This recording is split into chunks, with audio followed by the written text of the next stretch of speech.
This segment is brought to you by the Kansas Soybean Commission. The Soybean Checkoff, progress powered by Kansas farmers.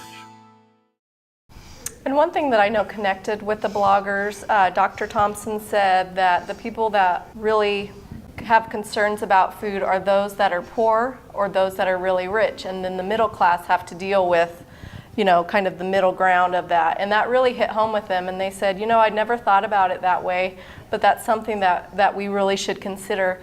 And just like when we talk about antibiotic use and GMOs, I mean, that all comes down to technology and caring for crops and animals. And if you take those tools away, are we really doing anything good for us, for the animals, for the crops? And so I think it kind of opened their minds a little bit to say, wow, you know, we maybe should be listening to the scientists and the farmers about some of these issues that we hear a lot about, but it might be coming from activists and not necessarily consumers, which is what a lot of folks like to say that's what it's coming from. Meeting with Dr. Thomson was an eye-opener for me, having somebody who was so knowledgeable and has worked with such big names in the industry on antibiotic use in animals, and how if we use the antibiotics now, it will help, but if we take the antibiotics out, then the antibiotics are gone, and we can never bring them back in order to help with things.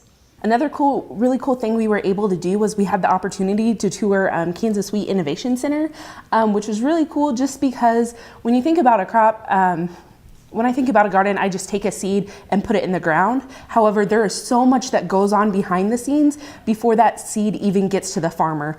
Just the research, the years of research and development that go into it, all the time it takes to breed the perfect seed for those farmers to plant to make the food we consume.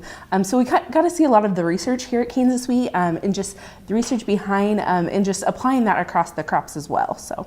As a wheat producer, I'm really excited about the breeding program here at Kansas Wheat because it is going to make it faster for us to improve varieties without using GMOs. Probably the one thing I learned I was most surprised about today is how much research goes into producing a food that we consume, and just years and years of research goes into it. I didn't realize it took that long to develop the plants that we're eating today. And one other stop that we did was the Food Science Lab at K-State. We learned a lot about the things that are happening there. And again, I think it kind of opened their eyes to all the things that K-State has to offer. It's kind of a hidden gem, especially for these folks who are from Kansas City. Didn't even know that you could study agriculture, that was a topic that you could study. And so bringing them here and showing them all the things that happen on K-State.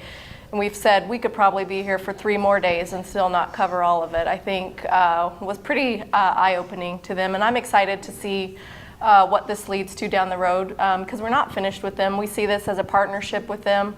They've invested time in us, in our farmers. We've invested time in them, and we really have a partnership with them that we look forward to growing that and seeing where it goes.